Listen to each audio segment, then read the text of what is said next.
Hello, my name is Nicole and I am a physiotherapist working at Toowoomba Hospital, which is a regional public hospital in Queensland, Australia. I'm going to be speaking about the implementation of high volume, high challenge balance exercises. I work in an outpatient rehabilitation day therapy service, and like many similar services, we run a balance class with older adults aiming to improve their balance and reduce their risk of falls. When reviewing the literature to ensure we were providing best practice in our class, I became aware that our class did not fully align with the latest research. So what does the research say? Kathy Sherrington and colleagues completed a systematic review to determine what are the key variables in the most effective exercise programs. They found that falls rate can be reduced by 39% if high challenge balance exercises were completed for 3 or more hours per week. High challenge balance exercises were defined as having upper limb support minimized or removed, a reduction in the base of support, and moving the center of gravity. So we know the intensity needs to be high challenge and the time more than 3 hours. The type of exercise needs to be balanced, but strength training and walking can be completed in addition. And the frequency of training needs to be a minimum of twice per week, with 3 times being optimal. When we looked at our existing balance class, it was an instructor-led format led by a physio and allied health assistant, where patients were around the parallel bars and completed the same exercise at the same time, of which there were approximately 20 exercises. They completed 1 hour twice per week for 12 weeks, plus had a copy of the exercises to practice at home. So the duration aligned with the literature, but we knew adjustments had to be made regarding high challenge, as patients were often holding onto the rail for certain exercises, and it was difficult to ensure that all patients were being challenged to their appropriate level for each exercise. Additionally, we know from the literature that time is not an accurate indication of the amount of practice a patient completes. Therefore, we wanted to look at repetitions as a more accurate way of measuring dosage.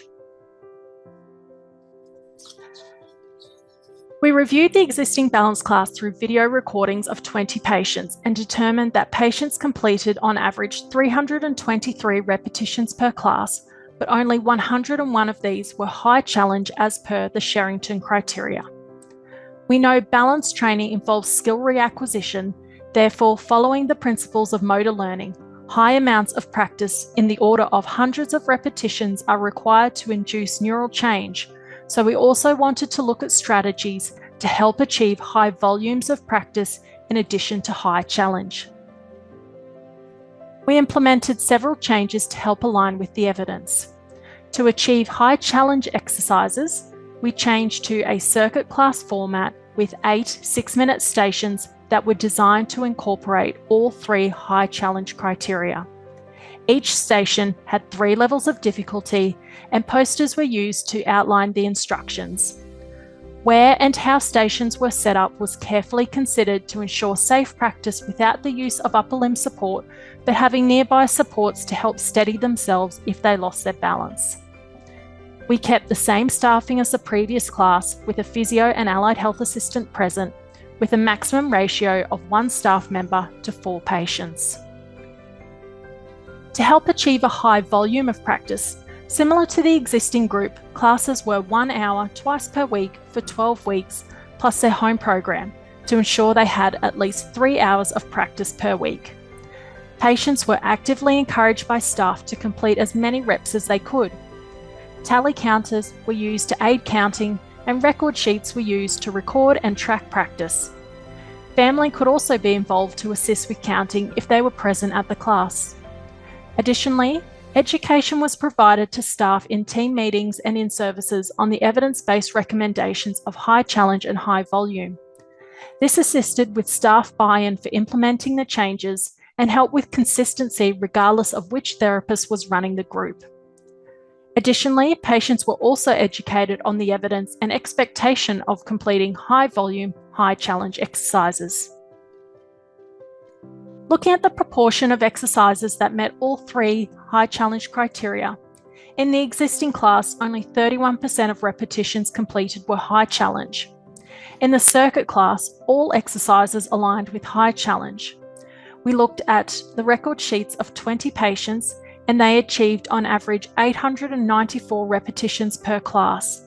This was a difference of nearly 800 repetitions per class compared to previous, which was a significant increase. We had a couple of minor challenges when implementing the new class, which are two very common barriers to implementing evidence: time and resources. We did have to spend some time planning the new class, thinking about the types of exercises and their setup in our space, and creating resources such as station posters and record forms, but this was all achievable in work time. Additionally, a small amount of time needed to be spent educating staff on the evidence and the new class design. Resource-wise, we needed to purchase some minor equipment in addition to what we already had, such as some more tally counters, but this cost us less than $200. The other challenge we had once we started trialling the circuit class was time management within the class to ensure we could get through all 8 stations in an hour. We used a few strategies to help with this, such as ensuring everything was set up prior to the start time, encouraging patients to use the posters, and to fill in their own record sheet. Changing to a circuit format was one of the key strategies to successfully implementing the evidence. Stations allowed modification of the exercise to suit individual ability, which was important for our population who had varying levels of ability.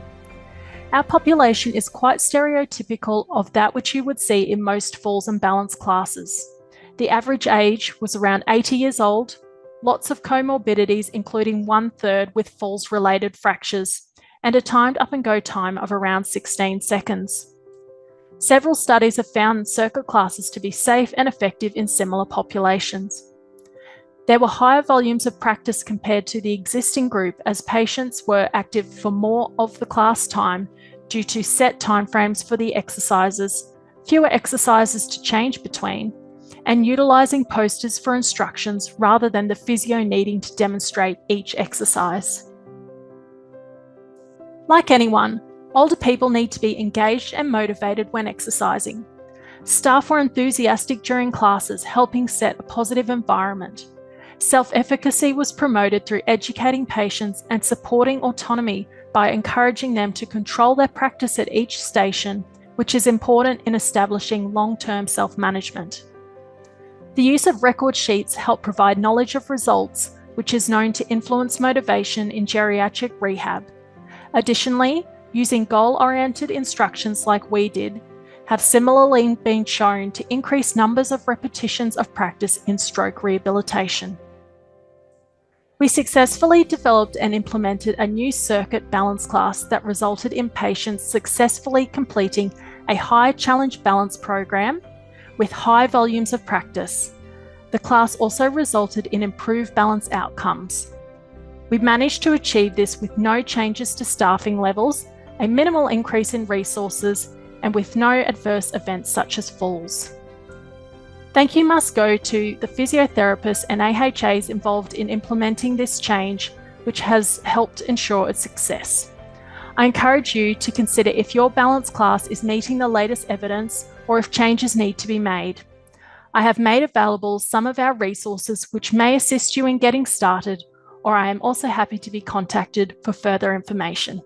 Thank you. This campaign is supported by World Physiotherapy and physiotherapy organisations in Australia, Italy, France and the Netherlands. Please join us in the PEDro Tackles Barriers to Evidence-Based Physiotherapy campaign and help tackle the biggest barriers to evidence-based physiotherapy. You can follow the campaign on the PEDro webpage, blog or social media.